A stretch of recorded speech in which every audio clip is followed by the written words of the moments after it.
Good evening, everyone.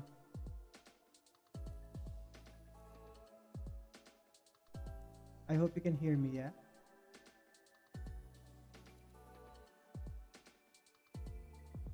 Hello. How many? Let's just wait for a couple more people.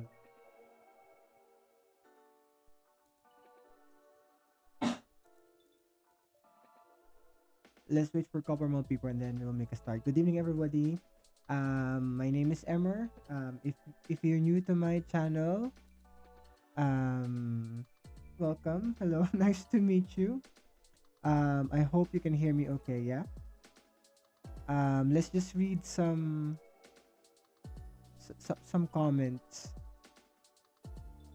Um, Elizabeth is here. I know Elizabeth. Hi, Elizabeth. Nice to see you again. Although I can't see you. We have Nilo, Abel. We have Paul, John, and Phil. Hello from the Philippines. Oh my God. So, what time is it in the Philippines now? It's probably 3 o'clock in the morning. Okay. Um, Thank you for watching. So it's 3 o'clock in the morning. Um, we have people from. I remember Nins. Nins was here last time. We also have who else? Edinburgh, of course. Nins from Edinburgh. I hope my audio is clear.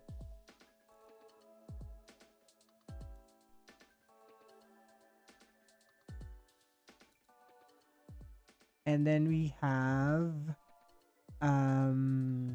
who else in here? We have Jemima. I hope I'm saying it correctly. From the Philippines as well. Oh, but you're kind of in the UK. Okay. All right. Corazon. Very nice name from the UK, of course. Good evening. Akiniemi from Scotland. Oh, we have people from Scotland. Okay. All right. Welcome to my channel and I hope you're enjoying it. Of course, if you're new to my channel again, please do subscribe and hit the hit the notification bell so you will get notified whenever I post videos or we do live streams. Okay, so I hope you're enjoying our live stream sessions so far. Um, Thanks, Nilo. I hope you're enjoying. Sorry, I'm a bit under the weather. That's why you can hear my voice is very nasal.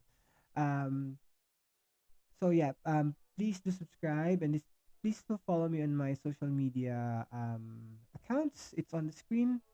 Um, we will be chatting there more. Hi Angelica. I know Angelica, or I'm just making it up. Chantal from Scotland. Have people from Scotland this evening. So we also have Easter, of course. Easter is our staple. Hi Easter, hope you're ready for your exams. Let's just wait for a couple more people. Yep, and then we will make a start. So thank you for watching. I'm sorry I cannot see your faces, but I hope you won't get bored with our live stream this evening. So this evening we will be discussing about what are we going to discuss? We're going to discuss about Braden. Okay, we're going to discuss about Braden, or also known as your um, pressure area assessment. Okay, so hopefully you won't fall asleep. You can still watch this live video in the future. Of course, this will stay in my channel. Hi, Irish, and what else? Yeah, this we will be studying together. So I will appreciate if of course you answer my questions um during our session, of course. Okay, so I hope guys you enjoyed our previous live streams. Yeah, so we will be doing live streams probably like Wednesday or Thursday. It's just that yesterday I'm busy, so that's why I cannot do the live stream yesterday. Okay, so um so yeah, anyone watching from abroad? I remember last time we had people watching from the Middle East. I hope there are also people watching from other parts of the world now. But in case, of course, you can watch this video in the future. I hope not too distant future, in immediate future. Okay. So, what else? So, hang on. I'm just looking at my screen.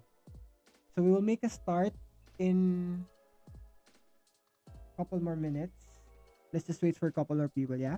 Who's attending after a shift, or who's listening whilst doing a shift? Okay. So if you're just, I'm not watching. If you're just listening, hopefully you can hear me okay. So guys, before we start, I just want to request if you can, of course, I hope you have a copy of your Braden scale in front of you, because we will be doing some scenarios, of course, like we always do. Um, and I hope you can answer the scenarios. I have prepared. How many scenarios do I have here? We have we have 100 scenarios tonight. Yeah, so no one will leave until 6 o'clock in the morning until we finish all 100. And 1 out of 100 is on the exams. I'm just kidding. Okay. So hopefully you will enjoy our session. So the scenarios are not that hard. Okay. So I might be lying. It's not that hard. Definitely you will be able to answer it as long as you have some knowledge about the pressure area assessment. Okay. So do me a favor, guys. Please like the video. Yeah. And of course, share it with your friends. Invite them if they're free. Why not join us tonight? Okay. So we have 2 million people watching. Okay. So it's what's the date today? So it's currently the 26th of October, Thursday. It's a cold evening here in the UK. What's the temperature? I think the temperature is around 12, 10 degrees. Okay, it's cold outside. Okay. So it's cuddle weather. Okay. So, all right, we'll make a start. So, as promised, we will be discussing the pressure area assessment, or you know this as your Braden scale. Okay. Question: what is this for? What do we use the Braden scale for? If you can type your answer in the chat box, please.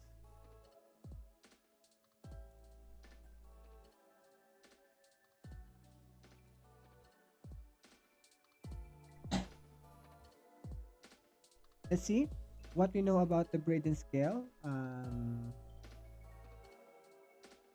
I hope you're not. I hope you're watching using a computer, because I think if you're watching using a phone, it might be too small. If I show the, what do you call this? If I show the scenarios later, it might be too small. I hope you're watching using a computer or a laptop, or if not, rewatch this video in the coming days using a laptop so it's bigger, or make your screens what do you call this, on a landscape mode. Okay, so you can see the writings on the screen. But yeah, if you can answer my question, what do we use the Braden, what is Braden scale for? Yes, Emer. Any answers? We have, how many people watching? We have 2 million, 24 million people watching this evening. Okay, if you can type your answer, I'll wait for your answers, okay?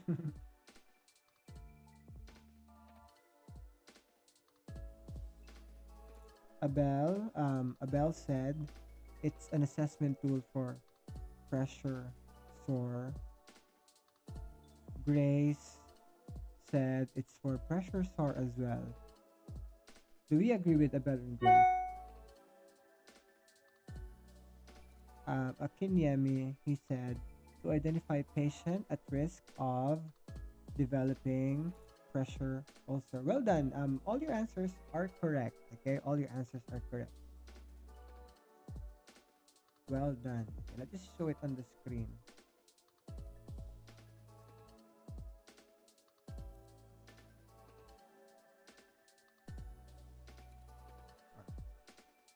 Let me show it on the screen. Oh,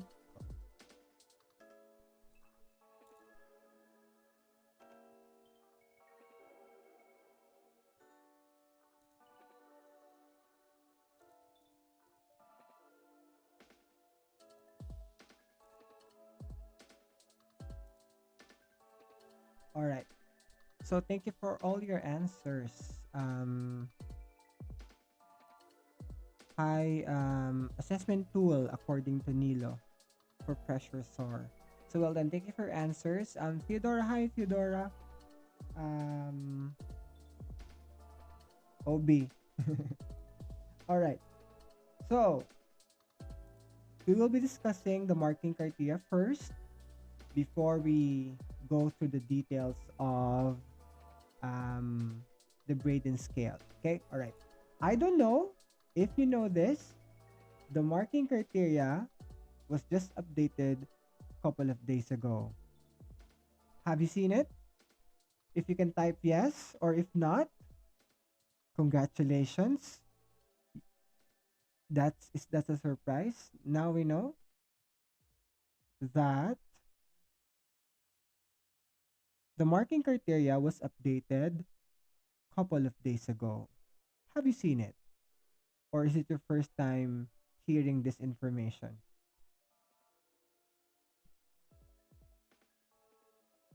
Have you seen it?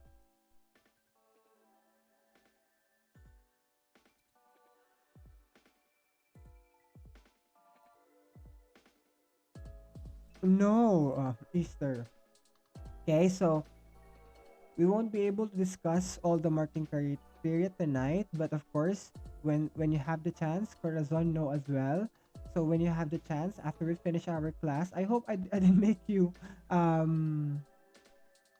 what do you call this nervous because of this information. Yeah, so the marking criteria changed recently. Okay, I remember in during last week, yeah, we were discussing that the marking criteria keeps changing, and the day has come. Okay, the day has come. It's finally arrived. Okay, so they've changed it a couple of days ago. Okay, couple of days ago. All right. So later tonight, after we finish our not final coaching. This is not the after we finish our live stream, have a look. But the one I'm going to show on the screen is the latest marking criteria, which was published this month, a couple of days ago. All right. Okay. Let's have a look. Let me show you. Okay. So as you can see on the screen, it says here. Oh, it says here. Sorry, I cannot read it. It's now version 2.2. Okay. Remember last week when we were discussing about the, when I was showing the marking criteria, it was 2.1. Okay. It's now 2.2. Okay. All right. So again, unfortunately, we cannot discuss all the changes. But if you know the changes, if you've seen the changes, comment it on this video. Yeah. Comment on the chat box or comment it right on the comment below. Okay. So once you've noticed it, so we can, there you go.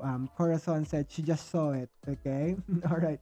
So for those people who's watching this video later tonight or tomorrow or in the coming days, write the changes in the comment section. Yeah, if you see anything. Okay. And then for you guys who's watching now, for those, we have 20 million people watching. Come back again on this video and let's see. We will discuss the changes. Okay, if there's anything. You'll never know. Probably at the end of the day, there's no change at all. Okay, all right. We will now make a start. Okay, let's go to page. If you have a copy of the marking criteria, let's go to page 38.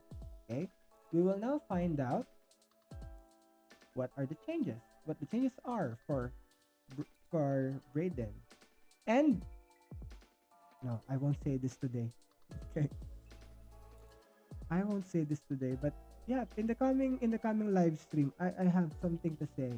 But it's a surprise. All right, let's go to page 38. Okay, Let's go to page 38. Let's have a look. So hopefully you have a copy. Um,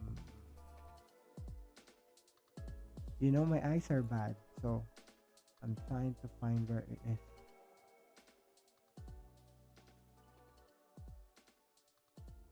Okay. Again, the one on the screen is the latest marking criteria, which was published couple of days ago.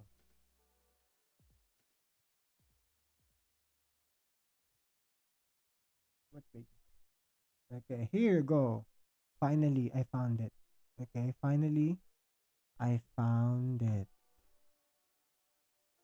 All right, let's discuss the marking criteria first, and then we will go through the different, what we call this, the different, the interpretation, not the interpretation. Um,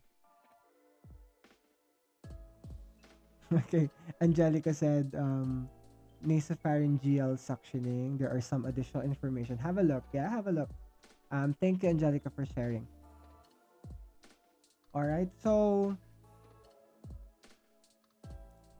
all right, let's read. Okay, again, the one on the screen is the recent marking criteria, which was published couple of days ago, October. Okay, 2023. If you're watching this, um, in the future. All right, the first, according to the marking criteria, I need my glasses. Okay, all right. So the first marking criteria, the first criteria is completes the Braden tool accurately and correctly calculates the subscores and overall score based on the patient scenario and the pressure damage identified. Okay, so you will be given a scenario. You will be given a scenario for this station. It's a silent station. Yeah, it's a writing station. You only need to write and score the patient, and of course answer the remaining of the questions or the criteria. What else? You have 8 minutes to complete. Okay, as of today, you have 8 minutes to complete your Braden scale or your pressure area assessment station. So again, it's one of how many stations in total? You have 22 stations, possible stations. Again, you will be given only one out of 20, 4 out of 22. And of course, Braden is one of those. Okay, it will be random. Okay, so you'll never know. Probably Braden is paired with probably ANTT and Bund assessment. Okay, probably it will be paired with um, venous leg ulcer for EBP. You'll never know. Okay, I'm just citing some examples of some pairings for the exams. Okay, but yeah, Braden is one of those. So you have 8 minutes. It's a silent station.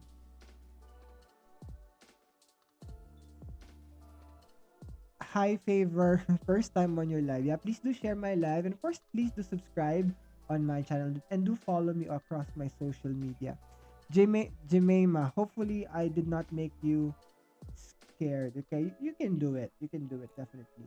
All right. So that's the first criteria. So let me quickly show you how the documentation or the Braden scale would look like. If you haven't seen it yet, again, of course, I know that some people here are first time or they're about to start their OSCE journey, so they might not be familiar. Okay, so on the screen, not yet. There you go.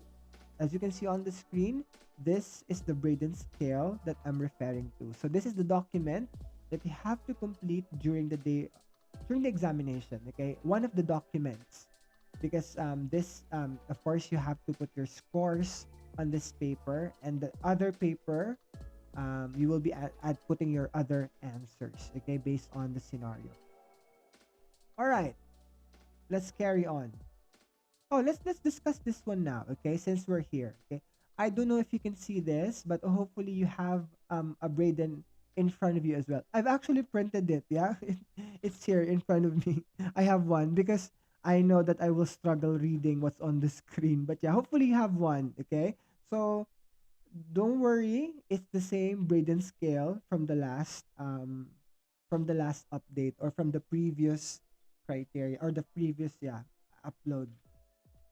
So again, guys, it is important to regularly check the test center's websites for any updates in terms of the examination, any supporting documents, any time changes in terms of the timings of the station, any marking criteria changes. Again, all the test centers, they have the same materials. Okay, some test centers might upload the documents, I mean, faster or first compared to the rest of the test centers. Okay, so please go to their visit their websites rather. So we have Oxford Brooks, you have Ulster, Northampton, Northumbria, Leeds. What did I miss? Those are your test centers. Okay, let's read. All right, let's read it. So sensory perception is the first category. Oh, we have nearly 4 million, okay, 40 million watchers this evening. Thank you guys. Hi. Welcome to my channel if you're first time here. So the first category is sensory perception. According here, I'm just reading it, yeah? Nothing special. I'm just reading it. Ability to respond meaningfully to pressure related discomfort. Okay, so pressure related discomfort is about sensation, okay, or sensory perception. So as we can see here, you can see how many columns. So we have one, two, three, four columns, and each column corresponds to what they call this, a score. Okay, so the first one is completely limited. Number two is very limited. Number three is slightly limited. And the last column is no impairment. Okay. Let me ask you guys the question. What do you think is the interpretation of the scoring? Okay. How do we interpret this? The lower the better or the higher the better? What do we think? The lower the better, the higher the better in terms of Braden? Is it lower, lesser risk of developing pressure ulcer, or the higher the score, higher risk of developing pressure ulcer? What do we think? If you can type your answers on the chat box, thank you. Let's see if you're still awake. So what does the scoring means? The higher the score, the better, or the lower the score, the better? I'll wait for your answers.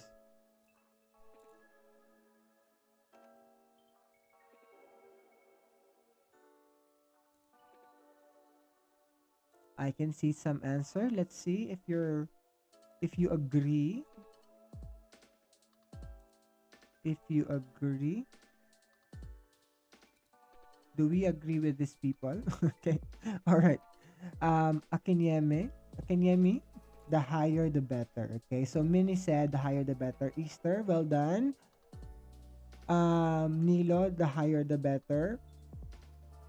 Yo said the higher the better. Well done. Okay. Oh, I can see new names. Thank you for joining us. Yeah, I hope you're enjoying our session so far. All right, that's it. So the higher the score, the better, which means the higher the score, lesser risk of developing pressure ulcer. Okay. So which means as well, the lower the score, the higher risk of developing pressure ulcer. Okay, the patient is more at risk. Okay, so well done. All right, well done. So what we're aiming for is higher score. Okay, of course we cannot avoid the patient having or a lower score, but definitely we have to prevent it. Okay, or do some interventions to minimize or eliminate the risk of developing pressure ulcer. So remember, guys, this is just a tip. Yeah, the pressure ulcer development or risk of developing pressure ulcer could be one of your care plans for the examination. Okay, again, pressure ulcer development or risk of developing pressure ulcer could be your potential care plans for the examination. Remember, just remember the risk factors. Okay, we can discuss that more later if we have time. Okay, so let's go through the sensory perception again. So it says here number one, you will be scoring the patient number one if the patient is unresponsive, okay? Does not moan, flinch, or grasp to painful stimuli due to diminished level of consciousness or sedation. Or, again, please take note, or limited ability to feel pain over most of body surface. Guys, help me with this. Can you think of scenarios or diagnosis or patients in clinical practice that would demonstrate or would score completely limited? Okay, guys, can you please help me? Can you think of scenarios or can you think of patients, diagnosis, or experiences you had that might potentially or that you will be scoring the patient one or completely limited in terms of sensory perception? Okay, can you give me some examples? What are we thinking?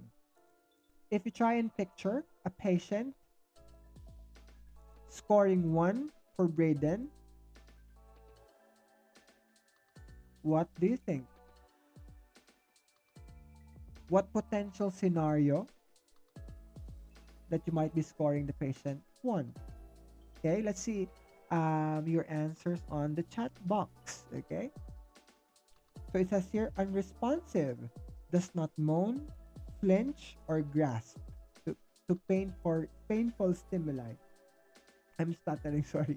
Due to diminished level of consciousness or sedation. Nin said stroke. That's a nice answer, Nins.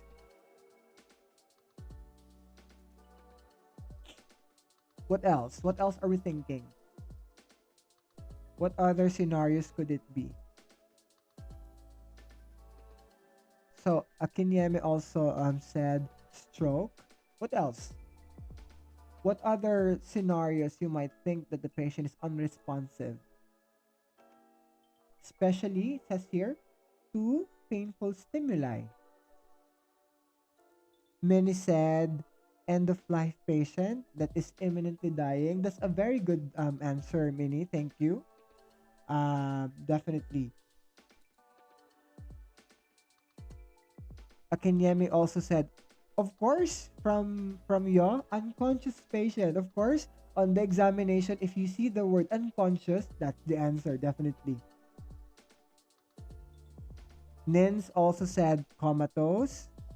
Nilo said paraplegic. Thank you for your answers. Yeah, Akinyemi said good head injury. But we need to be more, of course, specific, yeah? On the scenario, you make sure to read the scenario carefully, okay? Later, we will practice, but let's just go through individual scoring. Okay, thank you. So let's move on.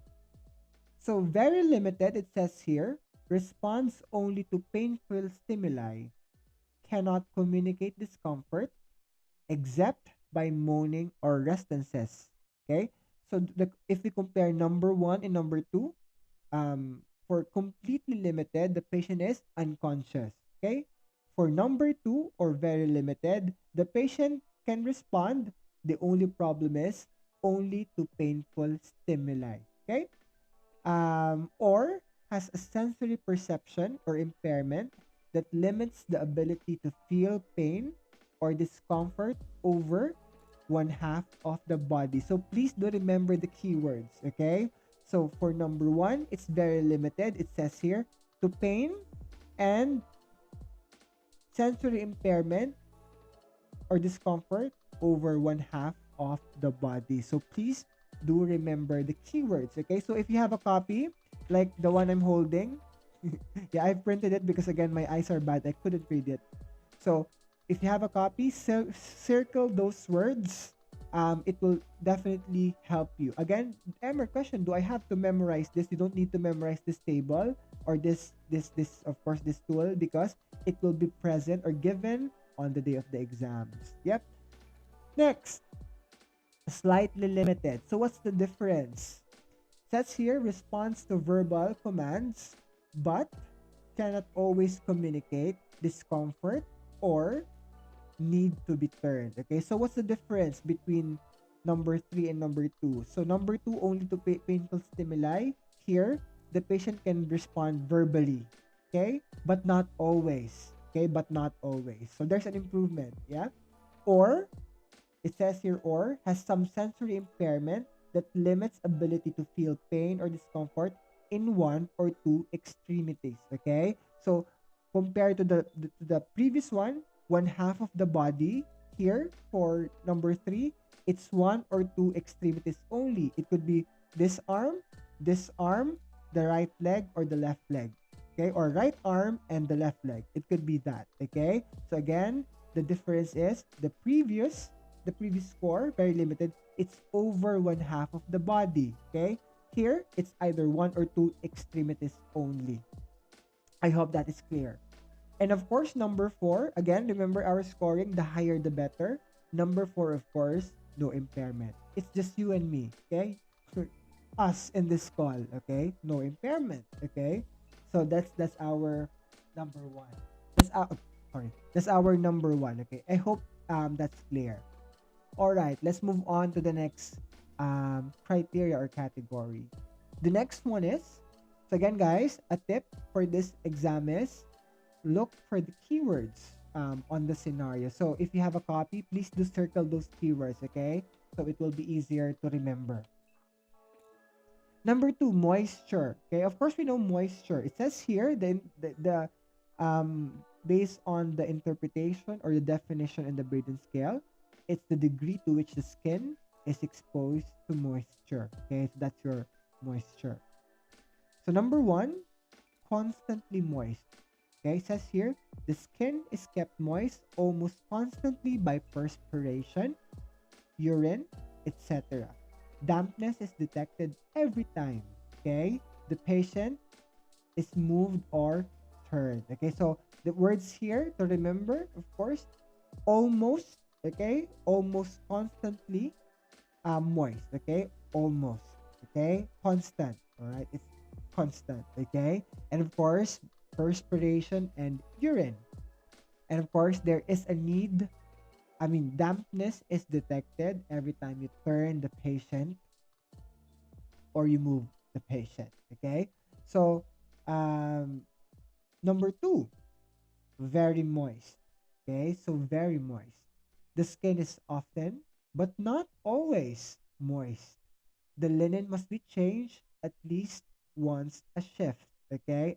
So, what's the difference between constantly moist and very moist? Constantly moist, it's almost constantly moist. Very moist, it's often but not always. Okay? So it's often but not always. So that's the difference between the two. Number 3, occasionally moist. The skin is occasionally moist, requiring extra linen change approximately once a day. Okay? If you noticed, very moist, it says here at least once a shift. Okay, so if you have how many shifts in a day? 3 shifts in a day, at least once per shift. If you go to the occasionally moist, at least once daily only. Okay, once daily only. So that's the difference. So remember the linen part, okay, or the changing of the linen. Okay, and of course, it's very obvious because you can see the word occasionally. Okay, occasionally. Okay, so that's the difference between constant, very, and occasionally moist. And of course, again, higher the better, we said. Number 4 is rarely moist. Okay, so skin is usually dry. Linen only requires changing at routine intervals. Okay, or when it's necessary. Question: if I'm going to ask you guys, yeah, I assume we are all healthy, all the people in this call. We have 42 million people watching or listening this evening. Yeah, thank you. Again, welcome to my channel. Yeah, if you're new to my channel, please do subscribe. We do live stream every week. Okay. What was I saying? So if I'm going to ask you guys, I assume all of us in this call or in this live stream are normal or healthy. How would you score your skin? Okay. if you're about to, if you're going to score your skin now, how would you rate it, or how would you score it? Is it 1, 2, 3, or 4? Because remember, not because you're 4 you're normal. Because again, some people here could be 1, could be 2, could be 3, and yet we are all okay. All right? So if you're going to score your skin or your moisture level, how would you score it? If you ask me, my skin is a bit number 3, probably occasionally moist. Okay. Easter 4. Oh, you have a dry skin, Easter. Yeah, sometimes, especially now the weather, it's too cold and it's too dry. Okay, it dries our skin. Okay. So Abel, Nins, Akinyemi 4. Your skin are 4. Okay. So um that's good. Of course, put some lotion. Yeah, put some lotion definitely, because especially now, if you just arrive here in the UK this year, normally during winter it's very dry, it's very cold, and if you have what do you call this, if you have like a dry skin, it might cause breakdown of your skin. Yeah, so please put some moisturizer, it's important. Yeah. So yeah, I know it's not part of the story, but I'm just asking. I'm just asking. So it's number 4. Rarely moist. Okay, rarely moist. All right. Let's move on to the next one. The next category for Braden is activity. So activity is defined here as the degree of physical activity. Okay, the degree of physical activity.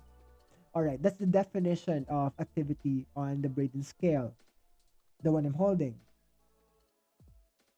So the lowest score for activity is completely immobile. Okay, it says here does not make. Oh no, I missed something. Um, no, I'm looking at the wrong column. Bed fast rather. The first one is bed fast. Of course, the patient is confined to bed. Okay, so that's definitely, it's easy to understand. The patient is confined to bed, or in other terms, the patient is, what's the other term for confined to bed? If you can think of other term for confined to bed, how do you think it would be presented on the scenario? Okay, can you help me? What is the other term for confined to bed? Let's see. Because of course, it might not be very obvious, or it might not be obvious on the scenario. Okay, so what are the other words to describe confined to bed? If you can type your answer. What are the other terms to use when you are referring to confined to bed? Well done. Thank you for your answer. Hi Jeffrey. Jeffrey was also here last time. So Corazon said, Nin said bed bound. There you go. Well done. So it could be bed bound on the examination. It could be bedridden on the examination. Well done. Nursed on bed. Okay, there you go. Akinyemi also said bed fast. Well done, of course. Bedridden, bedbound. Well done. Okay, so again, guys, it may not be that obvious on the examination. So it's important. Of course, we have to think. We have to assess the scenario, because on the exam, it might not be that obvious. Okay, it might not be that obvious. So instead of looking for the word confined to bed, so those are the possible answers that you might see on the examination. We will test that later. Okay. All right. So number 2 is chair fast. Okay, so chair fast. It says here, ability to walk, severely limited, or non-existent. So, to rephrase this, the patient could walk but with limitations or with some difficulty, or the patient cannot walk at all. Okay, that's the if you're going to rephrase chair fast. Additionally, it says here the patient cannot bear their own weight and must be assisted into chair or wheelchair. Okay, so that's your chair fast. Could be a chair or a wheelchair. Okay, all right. So that might be what's written on the scenario. Number 3, walks occasionally. So it says here walks occasionally during the day, but for very short distance, with or without assistance. spends majority of each shift in bed or chair. So, to be honest, for activity, it's easy to differentiate. So number one, bed fast. Of course, the patient is in bed, or bedridden, or bed bound. Number two, chair fast. Of course, the patient most of the time or can be transferred into a chair, or most of the time, I mean what to call this, um, or can be transferred to a chair or can stay in a chair. Number three, of course, it's obvious the patient can walk. Okay, so regardless whether they need assistance or they don't need assistance at all, you will still be scoring the patient as three. Okay, so look for the word occasional. Okay, during the day.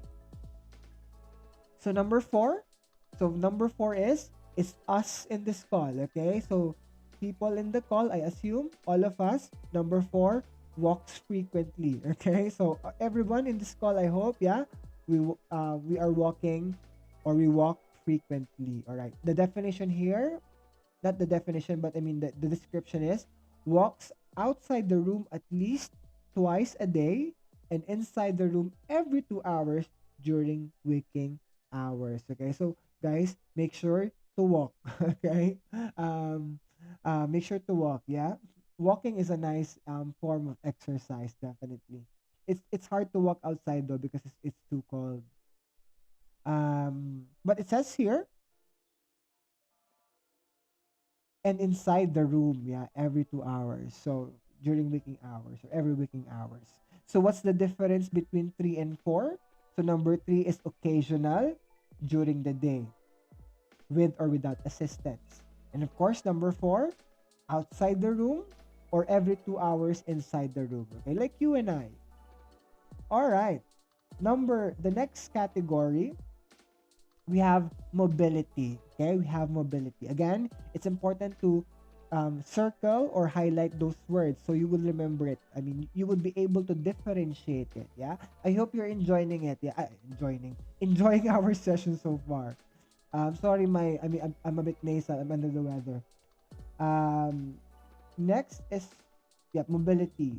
So what's the definition here? So it's described as ability to change and control the body position. Okay, it's the ability to change and control the body position. Whether the patient can change their position, that's very easy to understand based on the description of the category. So number one, again, the number one is of course the worst, completely immobile. Okay, so does not make even slight changes in body or extremity position without assistance. Immobile. Okay, immobile. That's it. Next is very limited. Makes occasional slight changes in body or extremity but unable to make frequent or significant changes independently. Okay, so for very limited, it's important to take note, occasional slight changes only, okay? But it's not significant and the patient cannot do it independently. So which means the patient needs assistance. Next is slightly limited for number three. Makes frequent those slight changes in body or extremity position independently. So what's the difference between number two and number three? For number three, the patient unable to make frequent or significant changes independently. They cannot do it on their own. For number three, frequent slight changes independently. They can do it on their own. So that's the difference. So number four, again, it's you and me. Okay, number four is you and me. So normal. So makes major and frequent changes in position without assistance. Okay, to summarize, number one, of course, immobile. The patient cannot move. Number two, the patient can move but not significant and they cannot do it on their own. Number three, slightly limited. The patient can make frequent changes independently. Okay, number four, it's normal. It's you and I. Just remember that. Okay. Next is nutrition. Okay. Let me ask you guys. Yeah, we're talking about Braden. So how do you think nutrition affects Braden or pressure area assessment or the skin? Okay, can you please give me an answer or examples? Why do you think nutrition is part of this? Okay, why do you think nutrition is part of this?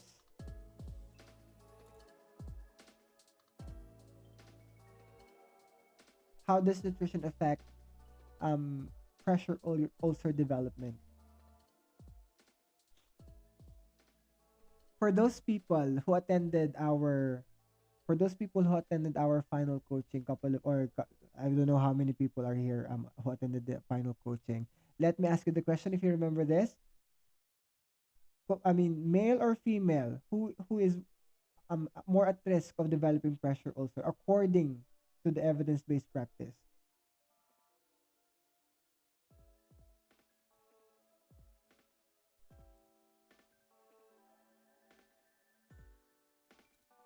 So thank you for your answer, Akinyemish. He said, sorry, I don't know if you're a he or a she, yeah, so forgive me. Nutrition determines, or a they, of course, nutrition determine the tissue on the skin integrity. And well done. Thank you, of course. Thank you for your answer, Kinyeme. But any other answers? Why do you think nutrition is important for pressure ulcer development or avoiding pressure ulcer development? Well done. Okay, all right. So I can see your other answers. Well done. So we have I can see different answers. Yeah, I mean most of you answered male. Okay, okay, all right. Were you did you get confused? Akinyeme. All right. So if you started your study for evidence-based practice according to the marking criteria, men are more likely to suffer from pressure ulcer development. Pressure ulcer development. What's that? Pressure ulcer. Okay, or more prone on developing pressure ulcer. Okay, what's the reason behind it? What's the reason behind it? Do we know why men is the EBP sexist or there's a reason? What's the reason? But yeah, going back to nutrition, of course, why do we think nutrition is important? Definitely, if you have poor nutrition, definitely it will affect your skin. Of course, you will be malnourished. You will be prone in developing um, pressure ulcer. Hydration is important. Definitely, it will affect the skin turgor. Definitely, what we eat, the state of your nutrition affects your risk of developing pressure ulcer. So can you imagine people with severe malnutrition, bones and skin, okay? So definitely at risk, more pressure points, okay? Corazon said nutrition is important to hydrate and for healing process. Of course, that's very good as well, definitely. Can you hear me? All right. So what's our answer? Why do we think men are more at risk of developing pressure ulcer compared to women? What's the answer? So I can see some answers here. So Akinyemi said, they, are you referring to the women? So women or men? Women, I assume, yeah. They, the women, they have, or men rather, men have less adipose tissue. Do you agree with Akinyemi? Victoria also said, because male have more bony prominences than female. Okay, what's the answer? We will answer that later. Okay, so remind me. Okay, remind me. If not, if I forget it, write it on the comment section and come back again and check for the answer. All right. So let's move on. Okay. Just put your answer and then we will read it. Nutrition. It says here the usual food intake pattern. Okay. So nutrition here is referring to, according to the description, the food intake pattern. Okay. So number one, very poor. Okay. I mean, this is the, of course, the worst score that you could possibly give. Very poor means never eats a complete meal. Okay, so never is our defining word, or a word that needs to be highlighted.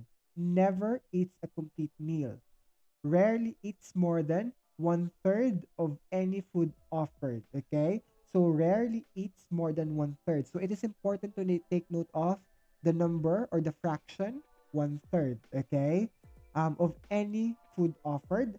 Eats two servings or less of protein, so meat or dairy products, per day. Takes fluids poorly. Okay, so never, poorly, one third. Those are the keywords for this section. Does not take a liquid dietary supplement as well. Okay, so the patient doesn't finish their meals, doesn't finish one third of the meal, drinks poorly in terms of hydration, does not take supplements. Okay, so if you can put in the chat box, what are the supplements we are referring to? What are the common supplements that you are aware? So whilst you're typing your answers, let me just read some comments. Okay, it says here, Irish said, well balanced diet, of course, reduce the risk of developing pressure ulcer. Well done. Yep. So, what was my question? What are the what are the food supplements that you can possibly think of? When we say food supplements, what are those? Because again, this might appear on the exam.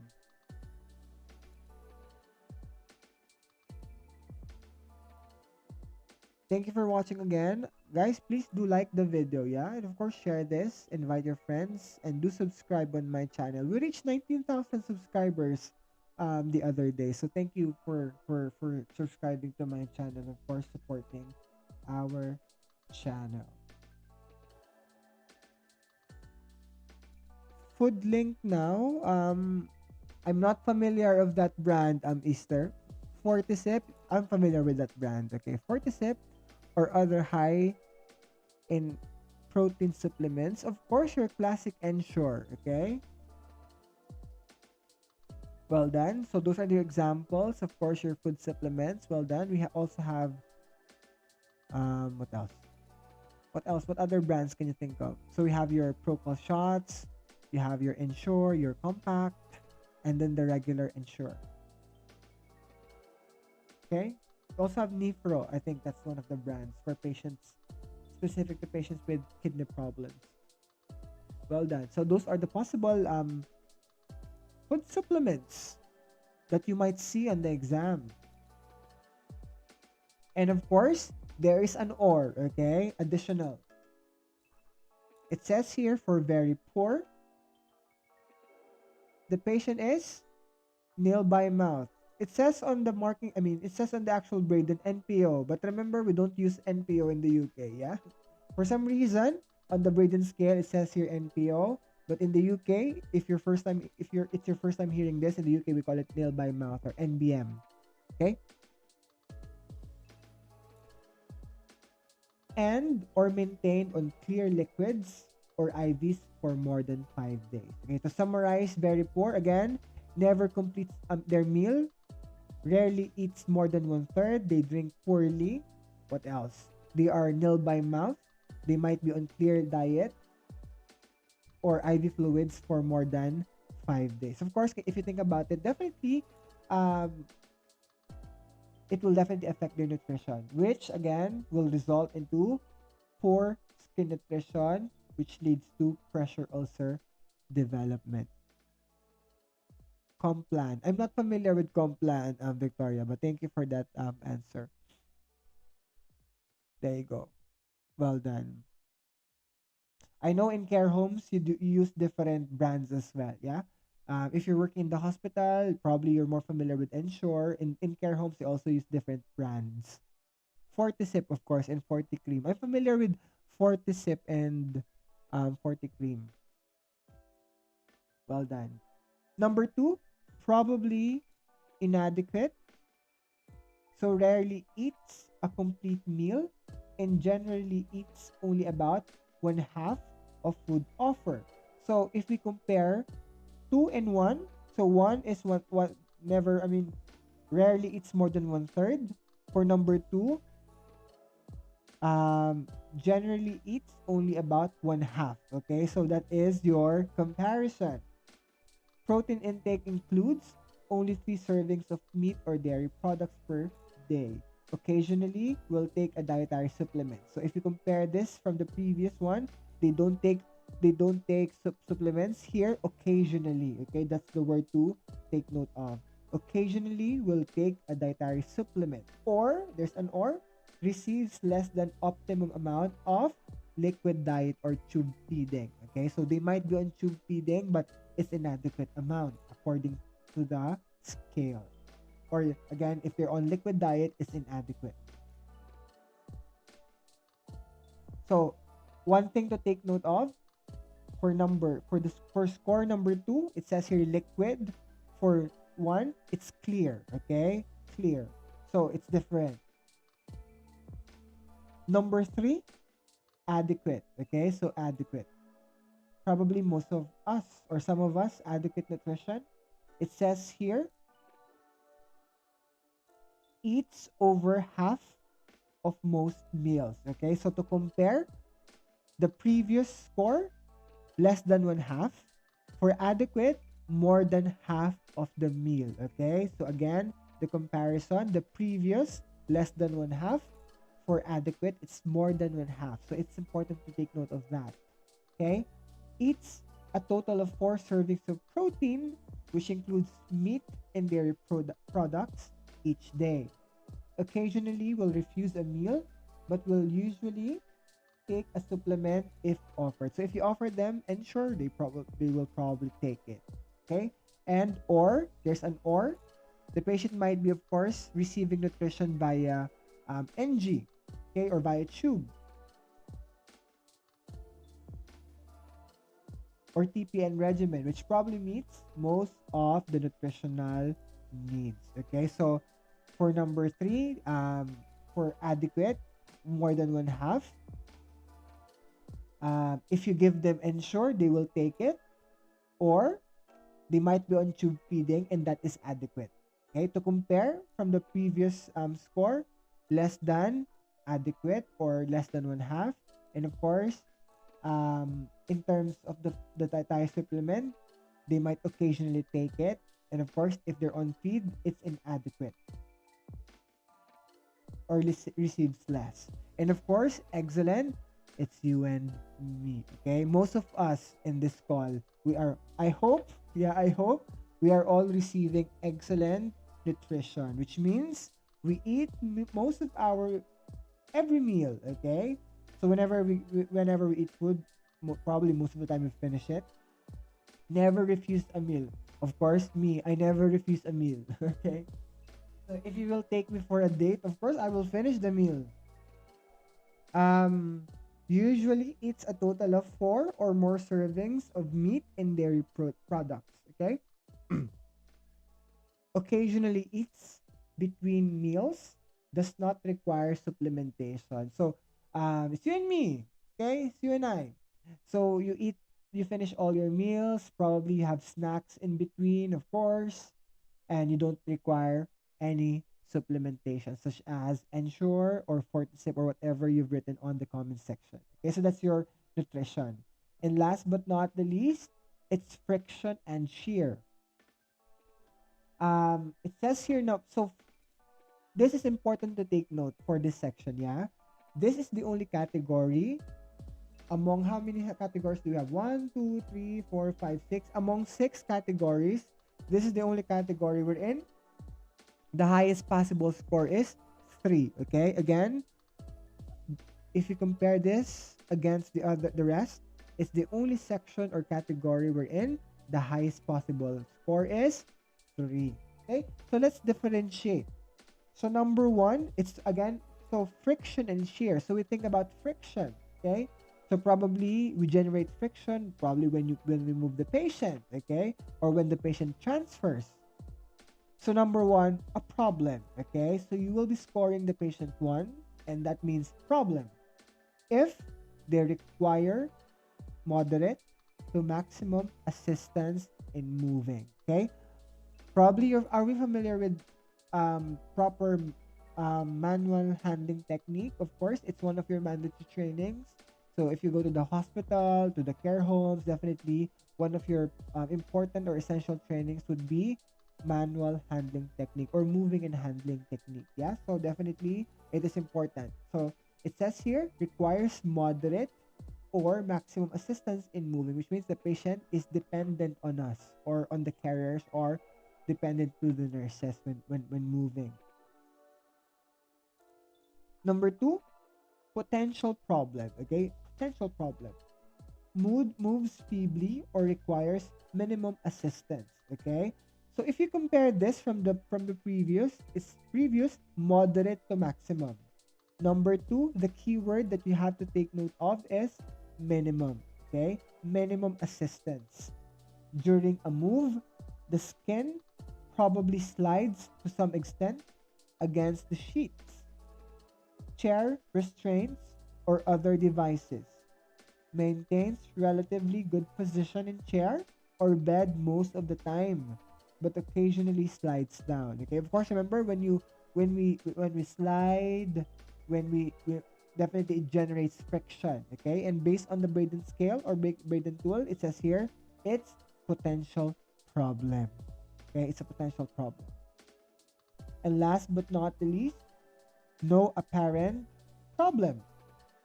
It says here moves in bed and chair independently and has sufficient muscle strength to lift up completely during move, maintains good position in bed or chair at all times. Okay, so basically it's us. Okay, most of us in the call, we are we have no apparent problem. There you go. So that's again to summarize. The lower the score, the worse. The higher the score, the better. Okay, so let's put some interpretations in with the scoring. Okay, before we move on with with the next portions of the, I mean, next sections of the marking criteria. Let me ask you guys, okay, what are the interpretation?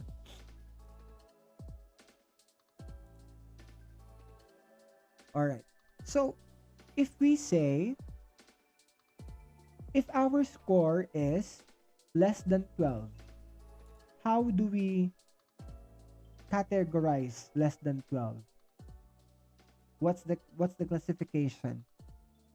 Okay? If your patient scored less than 12, how do you categorize it? That's the word. Or how do you interpret that?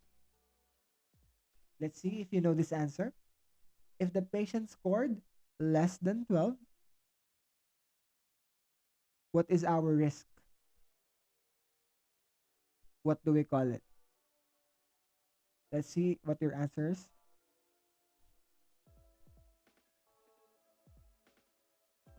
I cannot read your answer, but let's see. Nilo said high risk. Do we agree with Nilo? Um, if the total score is less than 12, what is our interpretation? Do we agree with Nilo? Nilo said high risk. How about the rest? What do we think?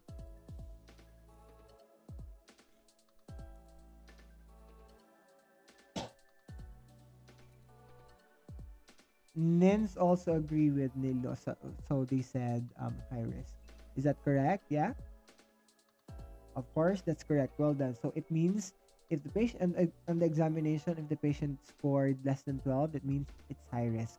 Emer question, do we need to write this on the exam? It's not necessary. Okay, it's just for us to understand what the meaning of the scores. Okay, so if the patient scored less than 12, it means the patient is high risk. Well done. Next, how about 12 to 14?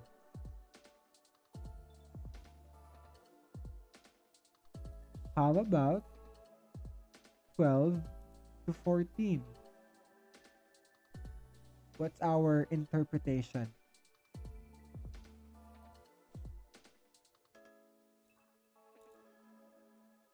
So 12 to 14, what's our interpretation? If you can type your answers on the chat box. I know there's a delay. Yeah.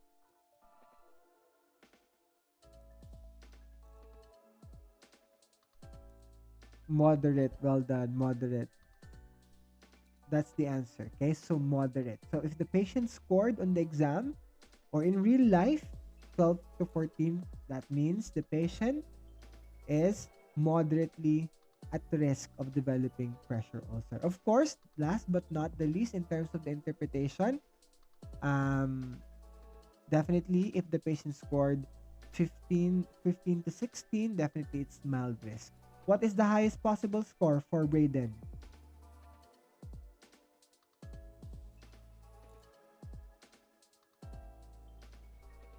What is the highest total possible score? Highest possible score for Braden? Do we know?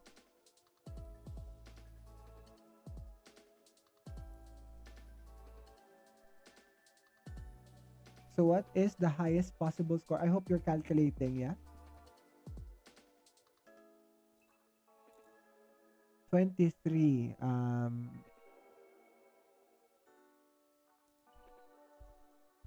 So what is the highest possible score? If we total everything, what is our calculation? Okay? Let's multiply. Let's do our math. So sensory 4, 4. Moisture 4, 8. Activity 12. Mobility 4, 8, 12, 16. Nutrition 20. And of course, friction and shear is 23. Well done. Okay, so most of you, yeah, most of you got it correctly. So the total highest possible score is, if you're normal, okay, but like most of us in the call, the highest possible score is 23. Well done. So 4 times 1, 2, 3, 4, 5. 4 times 5 is 20 plus 3 is 23. Well done. And of course, the lowest possible score is 6. 1, 2, 3, 4, 5, 6. There you go. Okay, the lowest possible score is 6, definitely. All right. Well done. Okay. What's the time now? Well done. Okay. We've finished an hour already, so well done. Let's continue with the marking criteria. I hope you enjoyed that. Yeah, I hope you learned something from our discussion about the actual scale. So you will be used to summarize this. Make sure it is important. If you can see on the screen, on the right hand side of the screen, you will see. So you have definitely have to put the patient's name on top. You have to put the evaluator's name. That is your name. Okay, so on this scenario or on this station, you are the evaluator, so you are assessing the patient's um, pressure area, pressure ulcer, um, assessment risk rather. And of course, you have to put the date, important, don't forget that.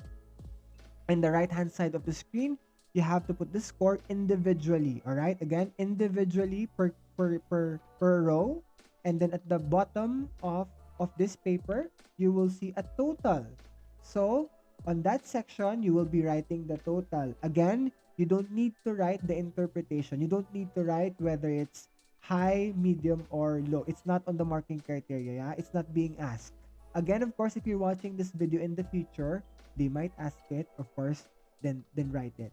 But as of now, well, as of today, there's no, it's not on the marking criteria yet. Okay. But of course, on the examination, if again they change this paper and you see, like, say, an interpretation there, that's the time you might be putting high risk, medium risk, or low risk. But at the moment, there's none. Okay. The most important thing you have to put again is the actual score here, the total score. All right. There you go. Let's now carry on with the rest of the marking criteria. So if you probably have seen the marking criteria, there are only three criteria for Braden or for pressure area assessment. Yeah, we only have three criteria for Braden. Let me show the rest before we go to the actual scenarios. All right, so hopefully you can see it on the screen. There you go, it's on the screen, but I cannot read it. Okay, let's um have a look. So question, Emer, what are the changes for Braden? Let's find out together. Okay, we will find out together. Okay. So we're done with the first one. Number 2. Okay, it says here for number 2, identifies the most identifies the most vulnerable areas of pressure risk. Okay, so you will be using either formal anatomical names of those areas, or plain English terminologies are also accepted on the examination. So the one on the screen are the answer. Just memorize this, yeah? So the one on the screen are the answer. Just memorize this, okay? So what are the possible answers? So it could be the heels. Of course, you know where the heels are. The heels? No, it's the head, yeah? Okay. It's the heels. The sacrum, of course. You know where the sacrum is, I hope. If not, Google it tonight or after our call. Assess your buttocks as well if you're using plain English. Your elbows, your temporal, sorry, I cannot read it. Temporal region of the skull, shoulders of your shoulder, of course. Is this your shoulder? Your femoral or trochanters or your hips. The back of the head again, the back of the head, of course. Your toes, your ears, and of course your spine. Yeah, there you go. I hope I'm pointing the correct part of the body. Okay, so it says here, to achieve the full marks, the candidate needs to identify a minimum of 8 areas. Okay, again, for you to pass, 8. It says here, the bottom section of number 2 is for partial marks. To rephrase this, if you want to fail, you only will identify 5. Again, if you want to fail, just 5. Okay? If we rephrase this, okay? So to pass, you have to at least put 8. Okay? Emer, what if I only put 5 or 6? I don't know. Try it and let us know. Yeah? If you ask me, I don't know. Because it didn't mention about 6 and 7.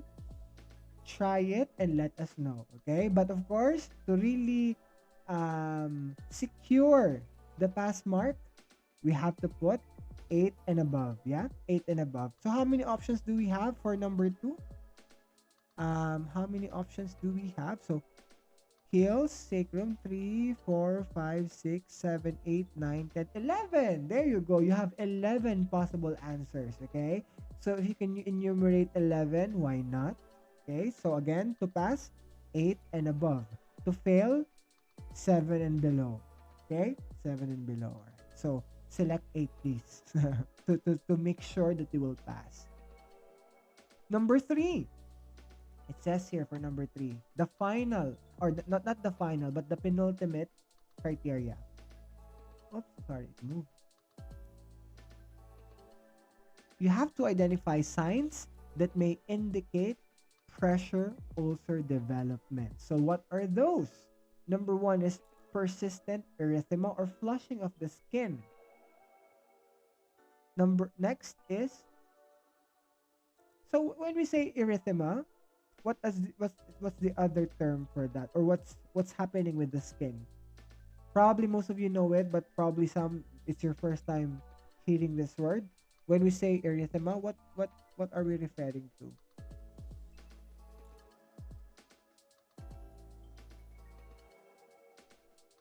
So when we say erythema, what do you think we're referring to? What does it mean, rather?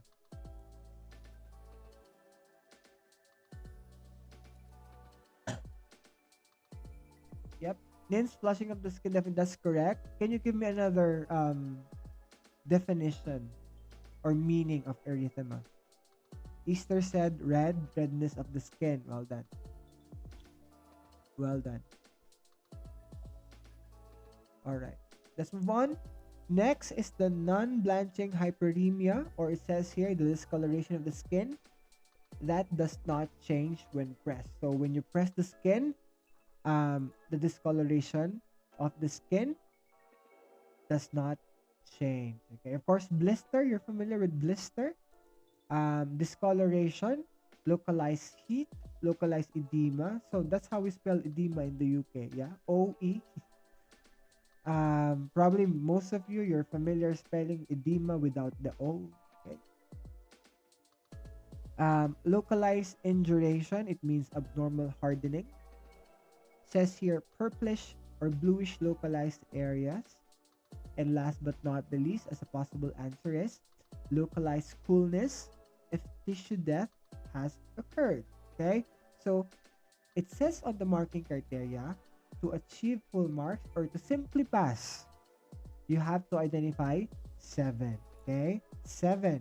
How many options do we have? So 1, 2, 3, 4, 5, 6, 7, 8, 9. Okay, is it 9? 1, 2, 3, 4, 5, 6, 7, 8, 9. So you have potential answers for number three. You only need to identify 7 out of 9, and that will be a pass. Okay, so if you want to fail, of course, write less than 7. Okay, or 6 below. So it says here for partial marks, the candidate needs to identify a minimum of 4. So, Emma, what if again 5 or 6? We don't know. So, just to make sure you will pass, of course, 7 and above. If you can identify 9, why not? Number 4, the last criteria, of course, this one is very important.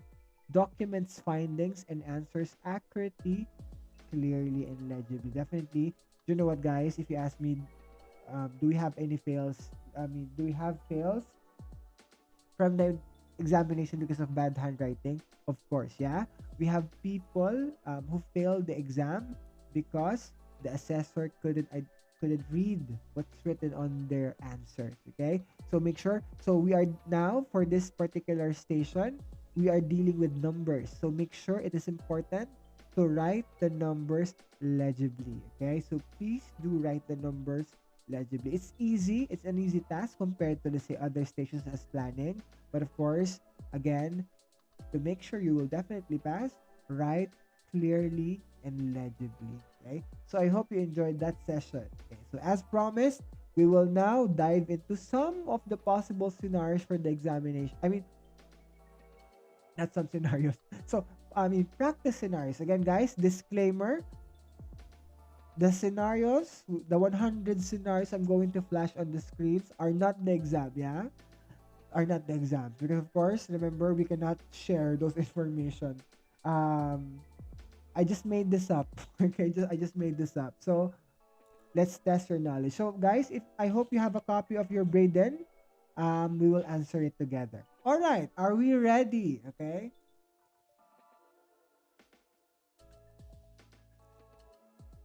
So are we ready? Okay, so we still have a lot of viewers tonight. So again, thank you for staying with us. I know you probably most of you are from a shift. You're probably tired.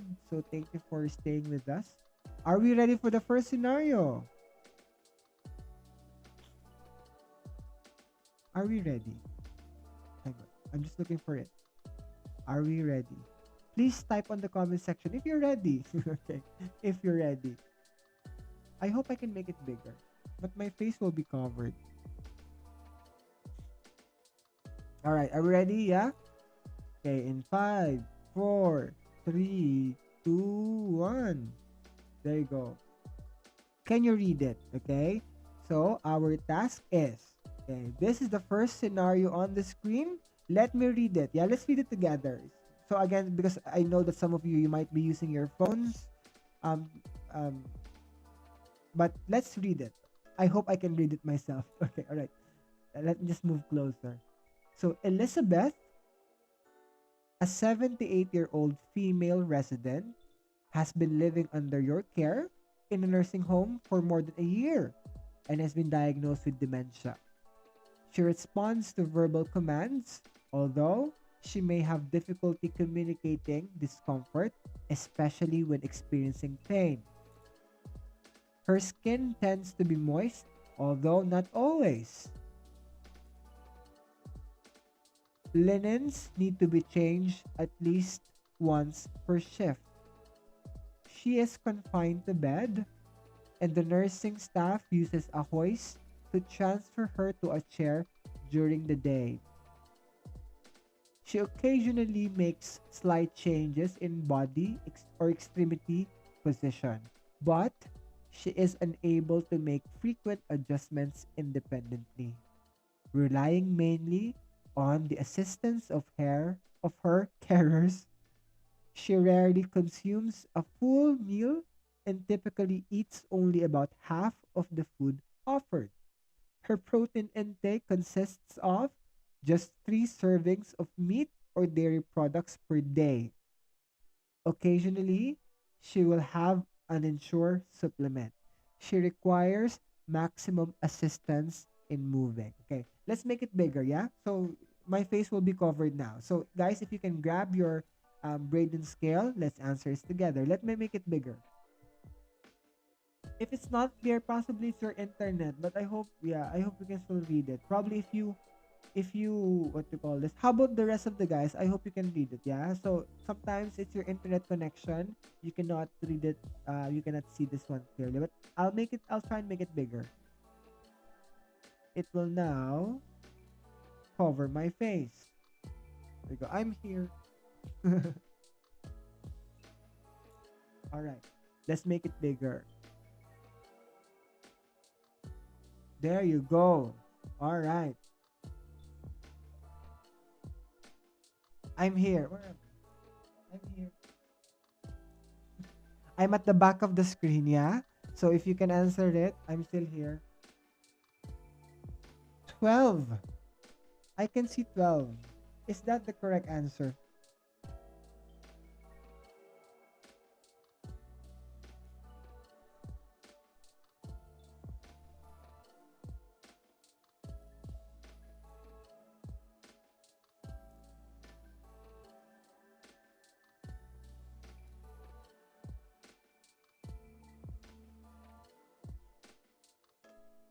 Do you all agree with their answer? Says 12. Is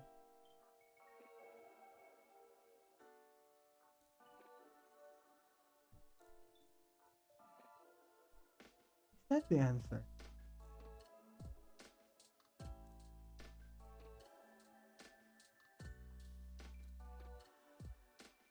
Guys, remember, not because most of you are saying the same number, it's correct, yeah? It might be the wrong answer. Or I haven't 12. Okay, yeah. If you type your answer, probably specify your answers, yeah? When you answer, type your individual scoring. I'm not seeing the correct answer on this on your on the chat box, yeah? I'm not seeing the correct answer.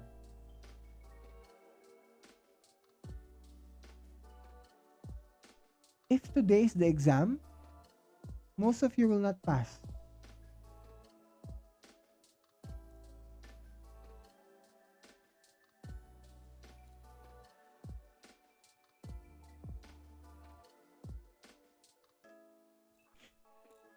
Don't make it complicated, yeah? Where am I? Where's my face? Don't make it too complicated, yeah? So for those people who want to answer, of course, pause the video and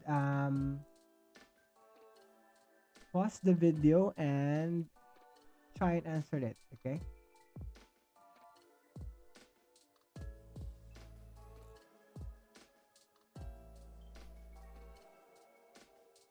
Okay. Okay, shall we reveal the answer? All right. Shall we reveal the answer? So I can see answers 12 and 11, okay? Any other answer from the crowd, okay? So let's give couple of more seconds before we uncover the answer. Okay? So I can see 12, I can see 11. 11 is the minority.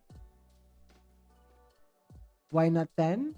No one's answering 10 or 9 or 13. Okay. I can see 11, I can see 12. So, which is which? Again, guys, please do not complicate the scenario, yeah? Look for the keywords. Again, I'm giving you a second chance, okay? Okay. I'm giving you a second chance, yeah?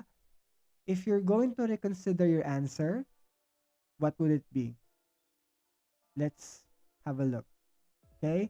If you're going before I have another computer here because of course I cannot see it on the screen. Um I cannot read it, unfortunately. It's too small on my screen as well. Okay, guys, I'm giving you another chance.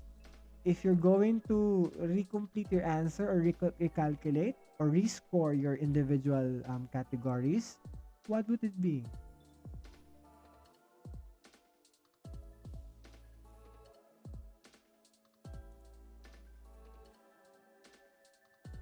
What would it be? Are we happy with 12 and 11? All right. 13. Okay. Nen said 13. Why not? Okay, let's see. Let's see. Are we ready? Drum rolls, please. Yeah? Drum rolls, please. Let's show it on the screen. Where is it? Where's the answer? Okay. All right. Are you ready? Sorry, I'm just looking for the mouse. I cannot see it on the screen. All right. Hang on. Where is it? Where's the answer? All right. In 3, 2, 1. There you go. That's the answer. I'll make it bigger, yeah? I'll make it bigger. So it will cover my face. Okay, let's make it bigger. There you go. Where's my face? It's missing now. All right, there you go. That's the answer. Have a look.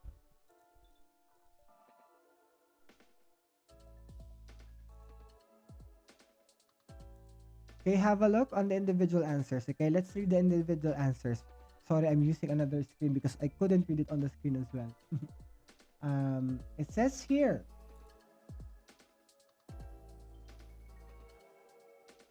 Elizabeth, a 78-year-old female resident, so which means you're in a care home. Where's my face on the screen? It's missing.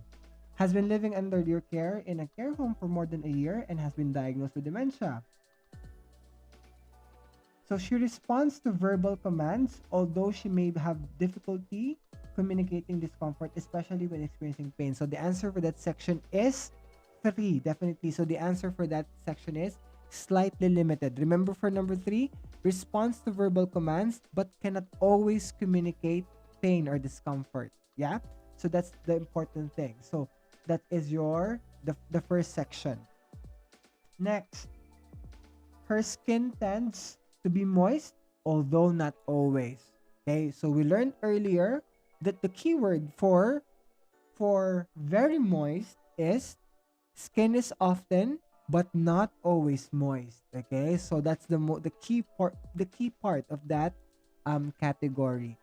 Okay, although linen was not mentioned, but the important section of that part is mentioned. We're in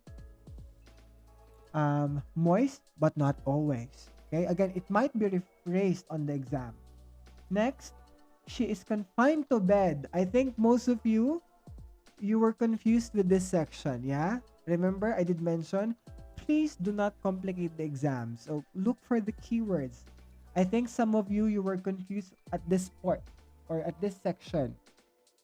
Some of you, I think you answered, what did you answer? Chair fast, am I correct?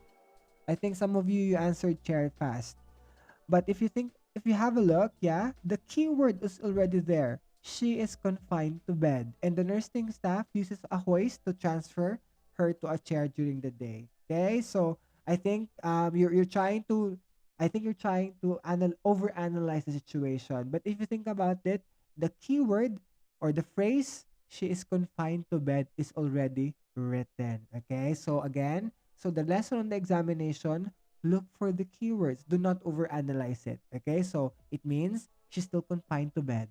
Yeah, but because remember, yeah, guys, in real life, when you say the patient is confined to bed, yeah, let me ask those people who's working probably in the hospital or care homes for quite some time now. Let me just move it so you can see my beautiful face. I'm just assuming I have a beautiful face, but yeah.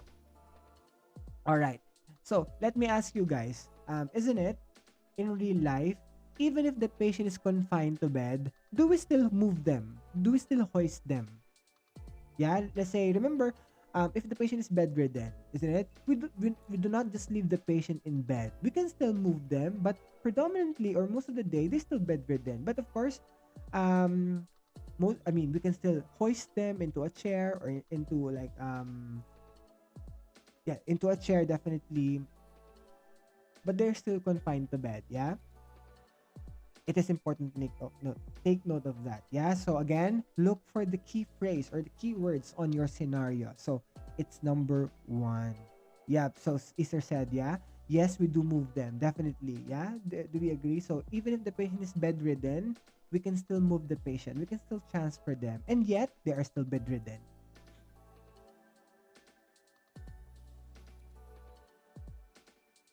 Because if you think about activity, yeah, if let's remember the definition of your activity: bedridden, bedridden, bedfast. Activity means the degree of physical activity. Although we transfer the patient into a chair into a chair, the patient still probably is not moving. Yeah, remember? Can you picture a patient bedridden and you transfer the patient? Yeah, although you transfer the patient to a chair, predominantly, probably they're still not moving. Okay, so that's why the score for activity is still low. Okay, bed fast. So please do not overanalyze the scenario, yeah, on the exam. So look for the keywords. That's the important thing. Next, I'm using my other screen because I couldn't read it. Forgive me. Um, Next is she occasionally makes slight changes in body or extremity position, but she is unable to make frequent adjustments independently. Remember the keywords for this. Slight changes, unable to make it frequent independently. So she's dependent to somebody. It says here, relying mainly on the assistance of the carer. So it could be the healthcare support workers, it could be the nurses who's providing the care for this person. All right. Oh, you agree with me? Thank you. Well done. All right. So the score for that is very limited. So very limited. So look for the keywords. And of course, not of course, we still have two. So in terms of her nutrition, it says here, she rarely consumes a full meal and typically eats only about half of the food offered. Her protein intake consists of just 3 servings of meat or dairy products per day. Occasionally, she eats ensure. There you go. We discussed ensure earlier. So the answer here is probably inadequate. Okay, probably inadequate. So remember, for in probably inadequate and adequate, in probably inadequate is less than one half or about one half. For adequate, it's more than half, okay, of most of the meals. So that's why the patient scored here, or what's the patient's name? Elizabeth scored 2 or probably inadequate. And last but not the least, requires maximum assistance in moving. So that's very obvious. Okay, so for friction and shear, the patient scored 1, or 1 means problem. So our total score is 11. Raise your hand if you got it correctly. Yeah? So raise your hand if you got it correctly. So for those people who got this correctly, well done. Okay, well done. All right. So for those people who's watching this in the future, I hope you got it correctly as well. Okay, so make sure to pause the video. We have 99 more scenarios yet to go. Make sure to pause the video before we reveal the answers. All right. So raise your hand if you got this correctly. That's very good. Okay. If not, we have 99 more to go. All right. Are we ready for the next one? Okay. Let's see. Are we ready for the next one? Let me just find the next one. Okay. Let me know if when you're ready, and then we will flash it on the screen. Let me just find where the next one is.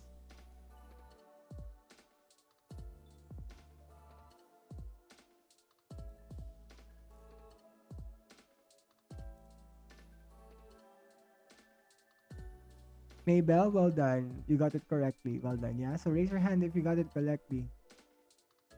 Well done. You are one step in winning America's Next Top Model. Okay. Or you're through to the next round. Okay. You're through to the next round. All right.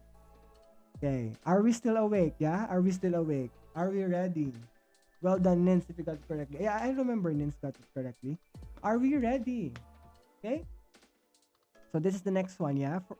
So 3, 2, 1. There you go. Let's make it bigger. Let me cover my face so you can read it.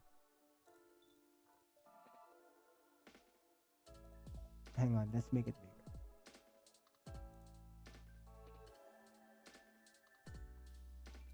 All right, let's read it together. So well done for those people who got the first scenario correctly. So Juan, I don't know if you can read it on the screen. So Juan had a stroke a couple of months ago and living with ago.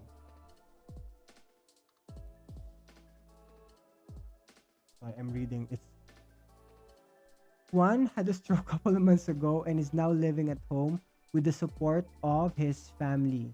He cannot communicate effectively, but with some he can communicate effectively, but with some slurring of speech. He has some sensory impairment and weakness in his right arm, which limits his ability to feel discomfort. His skin is typically dry and requires lotion application for moisture. Linen only needs changing at routine intervals. He occasionally walks during the day but only for very short distances, typically from his bed to the living room, without assistance for very short distances, without assistance, following his physiotherapy sessions. However, he spends the majority of each day in a chair. He is capable of making major and frequent changes in position independently. He requires some assistance when eating due to his weak arm, but he manages to consume most of every meal. Additionally, he enjoys eating snacks throughout the day. So what is our score? If you're answering this scenario, yeah, guys, please type the individual scoring in your total score. Yeah, so I'll wait for your answers.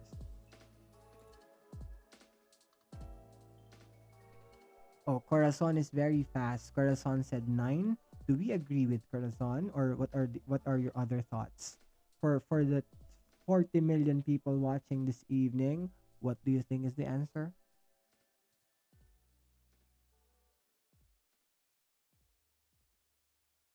What is your answer? Let's see.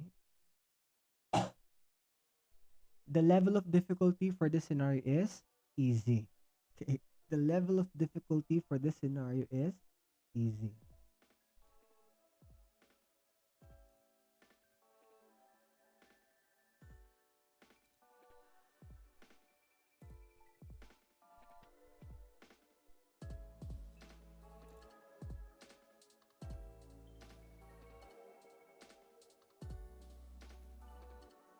Okay, I can see answers now. So guys, if you're answering this, try to um write your individual scoring, yeah? Break down your answers so we could have a look, so we can check.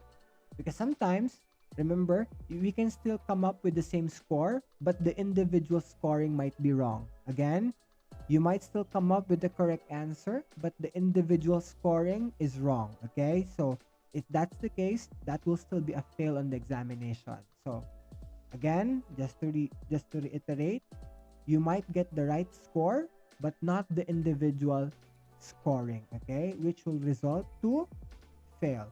I can see the correct answer. Yeah, so far,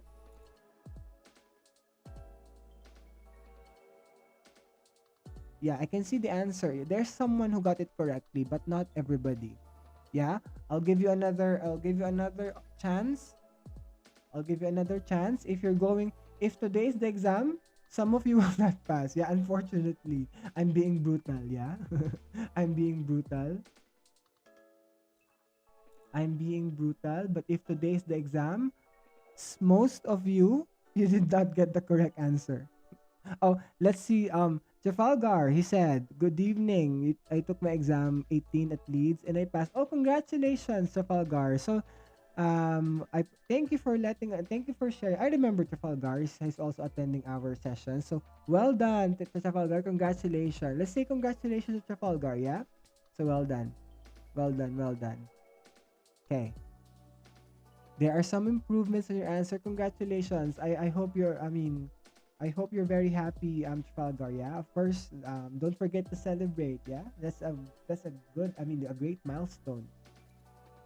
Congratulations. And hopefully, definitely, guys, all of you will definitely pass. Yeah. Type amen. Okay. don't like it. Definitely, all of you will pass. Yeah. Once you take the examination, yeah, just believe in yourself. That's why we're doing the sessions to prepare you for the exam. All right. Let's see what's the answer.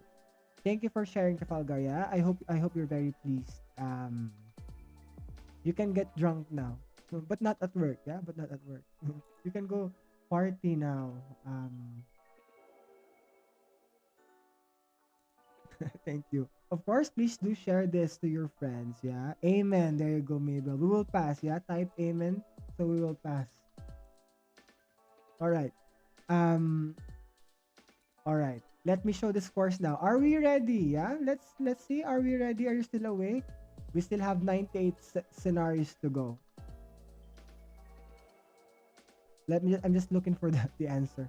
Sorry, I cannot. I mean, my eyes are really bad.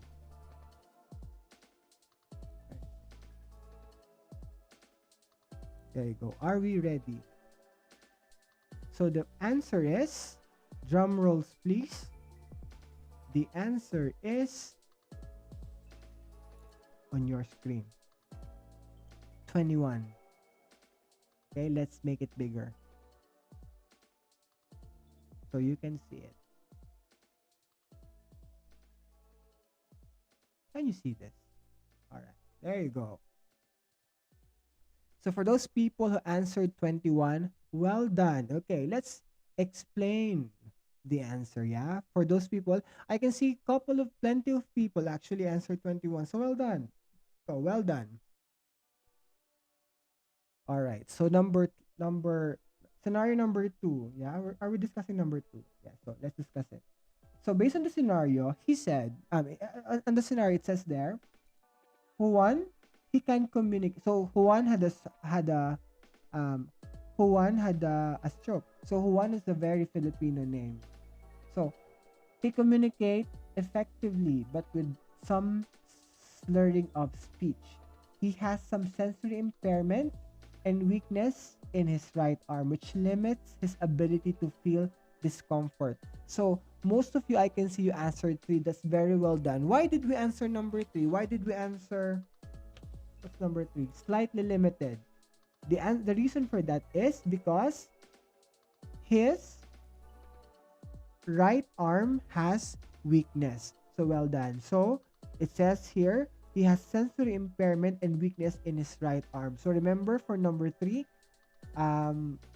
for you to score 3 for this particular category is, it says here, has some sensory impairment that limits ability to feel pain or discomfort in 1 or 2 extremities. So well done. Okay, so well done. For those people who got this section correctly, that's very good. Next, his skin is typically dry and requires lotion for moisture. Okay, so the answer for this part, for skin, or for moisture rather, the answer is constantly, no, not constantly, rarely moist rather, or 4. Well done. So I can see most of you answer 4 for this section. Guys, remember, what's the keyword here? It says here, his skin is typically dry. It's typically dry. Yeah, remember, how do we describe rarely moist? Skin is usually dry. There you go. All right. I mean, it's too dry, wherein it requires moisturizer now. Yeah, it's too dry, or it's so dry wherein, which results to one needing some lotion to moisturize the skin. Okay, so that's your moisture. Next, he occasionally walks during the day, but only for very short distances, typically from his bed to the living room without assistance, following his physiotherapy sessions. Okay, so well done. So the answer for activity is 4. Okay, so well done. I think most of you got this correctly. Some of you scored 3 only, but what made the answer? What solidified the answer as?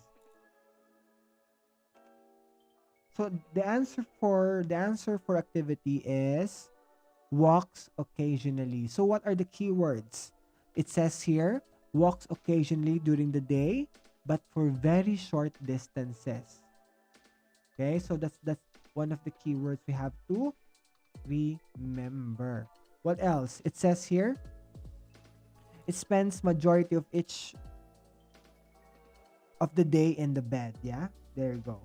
And of course, that's your activity. Next is mobility. For mobility, it says here is he is capable of making major and frequent changes in position independently. So the score for this is no limitation or 4. Again, the score is no limitation or 4. Well done. So it's like most of us in the call, you're all of us in the call, we are capable of changing our positions independently. Okay, so most of us in the call, we can all do this. So there you go. The answer is 4. Okay, so the highest possible score for this section. Next is he requires some assistance with eating due to his weak arm, but he manages to consume most of the meal. Additionally, he enjoys eating snacks throughout the day. All right. So, guys, sorry. So probably some of you were thrown off by the thought of him having an assistance. Guys, remember, although he needs assistance when eating, he on the statement it still says there that he consumes most of every meal. So that means he finishes the entire meal, okay? And to add on that, it says there he enjoys eating snacks throughout the day, okay? Again, although he requires assistance, his nutrition is excellent. There you go. Okay, so the assistance part, I just made it so you will be thinking, okay? You will be thinking. I think some of you scored it incorrectly. And what's missing? The friction and shear. If you look at the screen, I changed the color of, can you see it? No apparent problem. So definitely for friction and shear, it is implied. Yeah. Although I added it on the third statement, remember it says there for number 3, he occasionally walks during the day, but only for very short distances. Typically, from his bed to the living room without assistance following his physiotherapy sessions. However, he spends the majority of each day in a chair and maintains good position. So, it might be like that on the examination, yeah? The answers might be added or implied in one of the statements. So, definitely the answer for friction is 3, no apparent problem. Because if you think about it, he's walking, yeah? He's walking. So, he moves in and out of the bed. There you go. So the answer, the score is 21. So raise your hand. Be proud if you got it correctly. Okay. So raise your hand if you got it correctly. Okay. Last few scenarios. Okay. We are now down to a couple of scenarios. All right. So raise your hand if you got correctly. Well done. Okay. More? Yeah. Did you say more or no more? Let's see. More or no more? Deal or no deal? More. Okay. Well done, Jemima, if you got it correctly. I'm really sorry if I'm saying your names incorrectly, yeah? Forgive me. Are we ready? More for more. Let's make it bigger. Are we ready for more? So this is the next scenario, okay? All right. There you go. It's on the screen. I'll make it bigger. For those people who's gonna watch this in the future or who's watching this in the future, just pause this video so you can answer as well. All right. Let's make it bigger. There you go. Let me read it. Chris is a 42-year-old male suffering from dysphagia and malnutrition. He is currently admitted to the hospital for treatment. He has difficulty talking and communicates by writing on notes. Additionally, he has very limited sensory perception, affecting over half of his body. His skin remains consistently moist due to perspiration, urine, etc. Dampness is detected every time he moves or turns, necessitating constant changing of linens. He is unable to walk due to weakness and cannot bear his own weight but can transfer to a chair. However, he requires assistance of 2 people to be transferred into a chair or wheelchair. He occasionally makes slight changes in body position, but is unable to make frequent or significant changes independently. He was placed on tube feeding, and his body is responding well, meeting most of his nutritional needs. He requires maximum assistance in moving. So, what's our answer?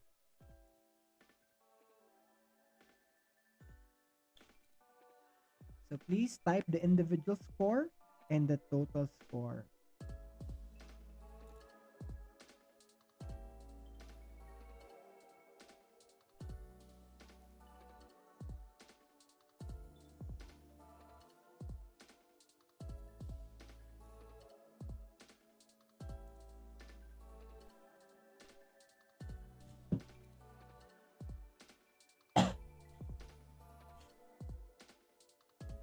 Yeah, what's our total score? Okay, so please type your individual scoring and the total score.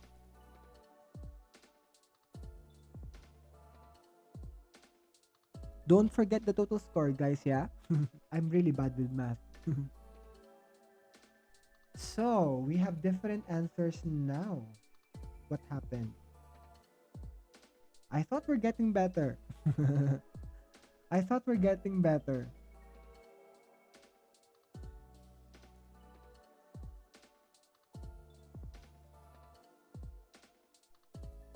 What's our score? I can see 10 so far. What's Maybell? She scored 3 plus 6, 7, 8, 9, 10, 11 from Maybell. Easter said 11. Nin said 11. Okay, we have 10, we have 11. Let's see who got it correctly. Are we ready to uncover the answer? Yeah. Yeah, please type it on the chat box if possible. Individual scoring. Thank you for all the people who's watching at this very moment. I know it's very late now, but thank you for staying. All right, let's show the scores. Okay, so Yaw said 11, Nilo said 10. Who got it correctly? Easter said 11. So, I can see your answers are, it's either 10 or 11. Okay, I can see your answers are, it's either 10 or 11. Okay, let's see who got it correctly this time. Ready? Where's the answer?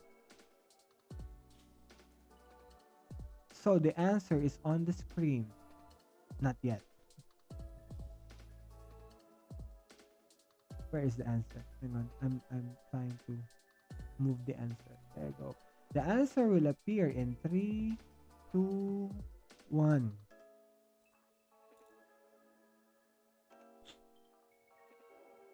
Who got this correctly? Raise your hand. Well done. So after this, we are down to our last scenario. Okay, so hopefully on our last scenario, everybody will get this correctly. Yeah. Okay, let's discuss why it's 11. Why is it 11? It says here, Chris was admitted because of dysphagia and malnutrition. So for, what do you call this? For sensory and perception, it says here, he has difficulty talking and communicates by writing. Additionally, he has very limited sensory perception, affecting over half of his body. Remember, the keyword for this section is sensory perception affecting over half of his body. Thank you, Winnie. You got it correctly. Well done. You also got it correctly. Well done. So for sensory perception, the score here is 2. Next, his skin remains consistently moist due to perspiration, urine, etc. Dampness is detected every time he's moved or turned, necessitating constant changing of. Why am I getting why am I stuttering on that word? Linens. So the answer for that is, of course, it's obvious. It's 1. Next is, he is unable to walk due to weakness and cannot bear his own weight, but can transfer to chair. However, he requires the assistance of 2 people to be transferred into a chair or a wheelchair. Definitely the answer for that section is 2, or it means chair fast. Okay, it's chair fast. Next is he occasionally makes slight changes in his body position but is unable to make frequent or significant changes independently. So the answer for that section, what section is that? We are at this section talks about mobility. So remember for this, the keywords would be makes slight changes but unable to make frequent or significant changes independently. So that's 2 as well.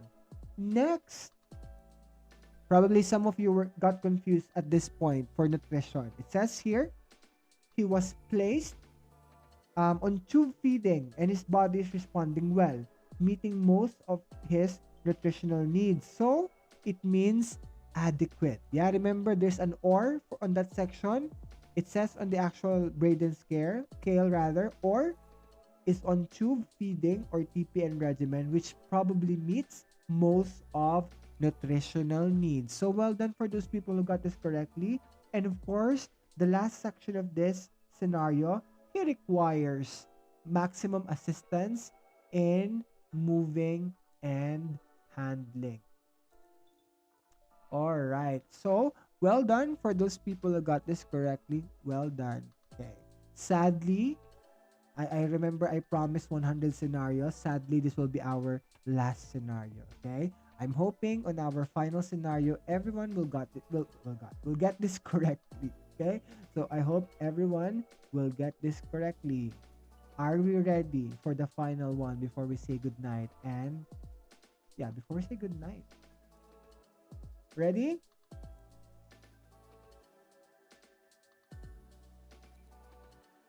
Ready? There you go. It's on the screen. I'll make it bigger.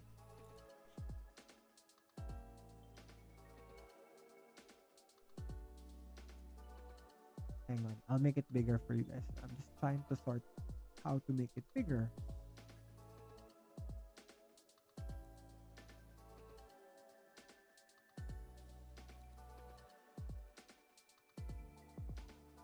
Not this one. Hang on.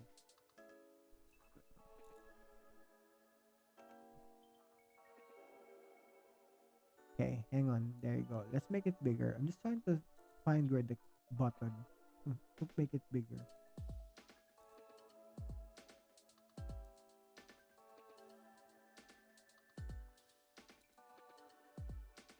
Okay. All right. So what's our answer? Let me read it.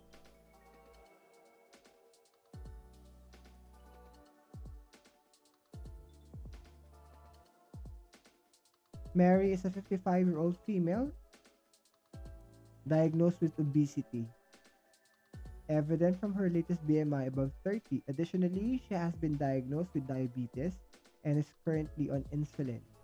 Mary lives alone at home. She has sensory impairment in her left leg, resulting in a leg ulcer. A community nurse regularly visits her to dress the leg. Her skin is often moist, though not consistently. She changes her clothes as needed and when she feels uncomfortable. She occasionally takes short walks during the day, limited by her leg ulcer. To aid her mobility, she relies on a walking stick. She is capable of changing position frequently without assistance and can independently manage her activities of daily living. In recent weeks, her appetite has declined significantly. While she used to complete all her meals, including desserts, she now finishes just over half of most her meals in the past few days.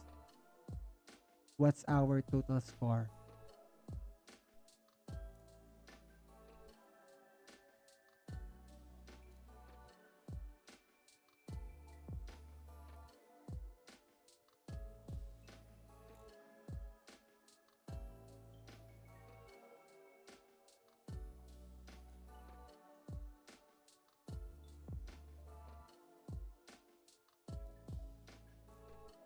What's our score?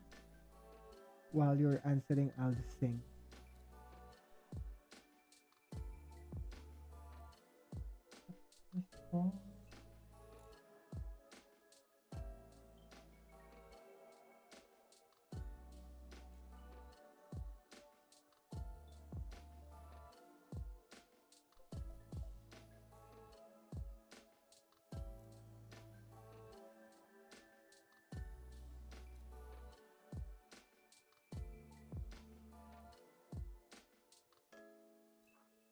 What's our score? Nin said 17. Is it 17? Do we agree with Nin?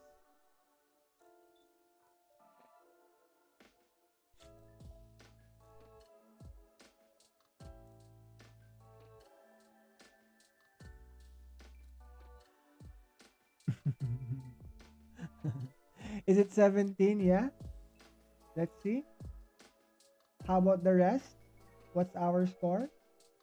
I hope everybody will get this time, yeah? So we have 17. Thank you, Minnie and Nilo. Jimema said 18. Nins also said 17. So I can see 17 and 18.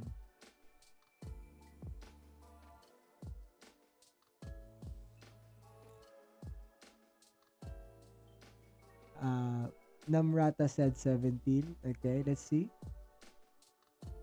Okay.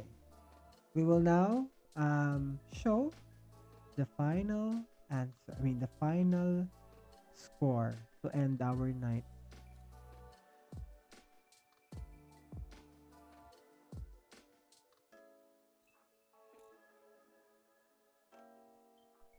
Let's see. I'm just going to move this.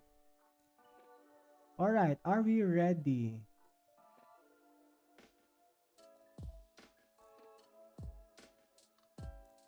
What's the answer? Do you know what? I'm just looking at before I show you the answer. There's something wrong on the screen, yeah? It's the wrong answer. 3, 4, 5, 6, 7, 8, 9, 10, 11, 12, 13, 14.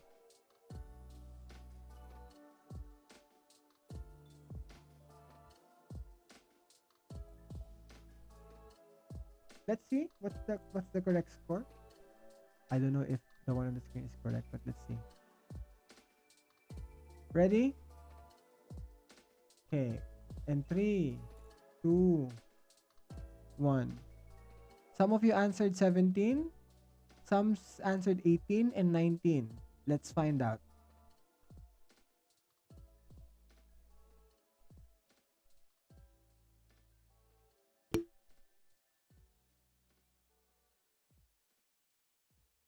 Who got it correctly? Let's review, yeah? Let's review the answers. Okay, let's review the answer. All right. Okay. Let's see. So Mary, she's suffering from obesity, yeah, and of course from diabetes. All right, let's see. It says here, yeah, I can see definitely some of you got this correctly. Well done. Raise your hand if you got this correctly, yeah? So let's break down the answers. So she based on the scenario, she has sensory impairment in her left leg. So definitely that will definitely give her a score of slightly limited or 3. Okay? Slightly limited or 3. Jemima, finally I got it right. So well done. Okay? So again, the tip for this the most important tip is do not overcomplicate the exam. Just look for the keywords. Yeah? Just look for the keywords. Corazon also got it correctly. Well done. Okay, next. Her skin is often moist, though not consistently moist. Yeah? She changes her clothes as needed and when she feels uncomfortable. So the score there is it should be 2 or very, very moist. So what's written on very moist? It says there, skin is often but not always moist. So if we're going to rephrase that, skin is often moist, though not consistently. Yeah, we just rephrase the thing. Of course, it might be that easy on the examination, but let's make it harder on the live stream so you will be really thinking on the day. Next is for activity. She occasionally takes short walks during the day, limited by her leg ulcer. To aid her mobility, she relies on her walking stick. So the answer for that is definitely walks occasionally. It's because what's the definition or the description of walks occasionally? Walks occasionally during the day, but for very short distances, with or without assistance. Spends majority of each shift in a bed or in a chair. Okay, so it says there, keyword would be the short walk. So with or without assistance, probably with assistance because he's using the cane, or probably if you define with assistance, someone is actually helping her. Okay, next. So definitely in this case, she's mobilizing without assistance because she's walking on her own. Although she's walking using a stick, but still without assistance. Yeah, it's we call it as an assistive device, but not like an assistance. Next is she is capable of changing positions frequently without assistance and can independently manage her activities of daily living. So definitely for this section, for mobility, it simply means she has no limitations. Yeah, it says there, makes major and frequent changes in position without assistance. Because if you think about it, that the giveaway answer would be can independently manage her activities of daily living. It's just you and me. Okay, you and I. We can also do our activities of daily living and definitely will score 4 or no limitation. Although she's got problem with her legs, she can still walk. Okay, she can still walk because remember the definition of slightly limited. It's makes frequent though slightly changes. Remember here, Mary's scenario, she can still do activities of daily living on her own. So the answer is 4. The last section of the scenario for nutrition, it says here, in recent weeks, probably some of you got this wrong, yeah? Her appetite has declined significantly. While she used to complete all her meals previously, probably she was scoring 4 before, she now just finishes over most of half of her meals in past few days. Okay, so again, over half of most her meals. So that is the keyword to look for or to remember for adequate. Remember what's the definition of adequate? She eats over half of most meals. Okay, eats only 4 servings.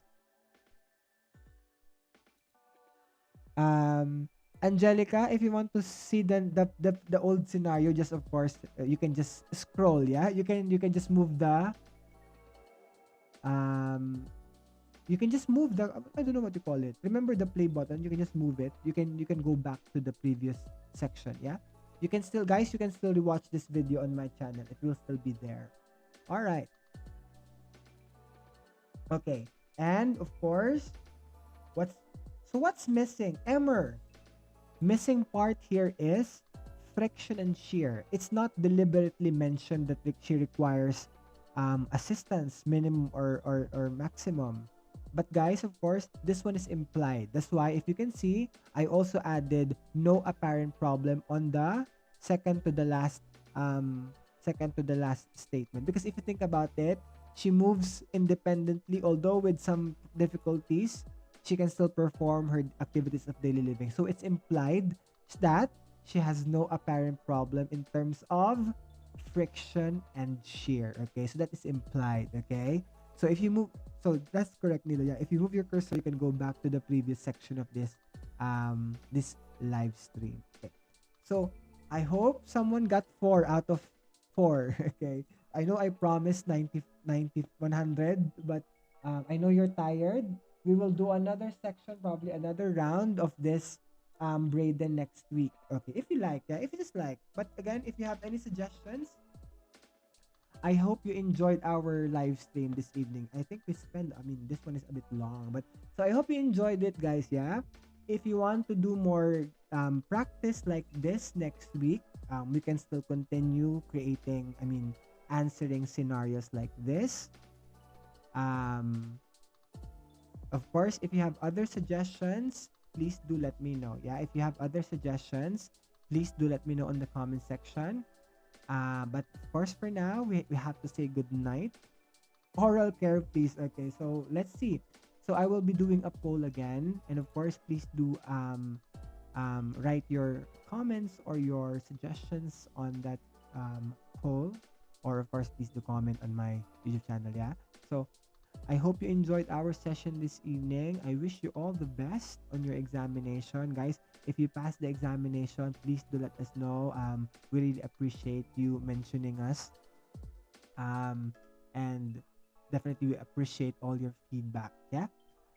We don't have any, unfortunately, we don't have any new videos so far, but definitely we'll be doing live stream every weekend. So tell your friends, subscribe to my channel. Of course, follow me across social media. So we will be doing live stream every week. So if you have any questions, we will answer it during the live stream if you have time, of course. All right. So I hope you enjoy the night. I know it's cold. You're probably tired, but definitely just hang on. You will be fine. You will definitely nail the examination in no time. So for those people who will be doing the examination tomorrow in the coming days, good luck.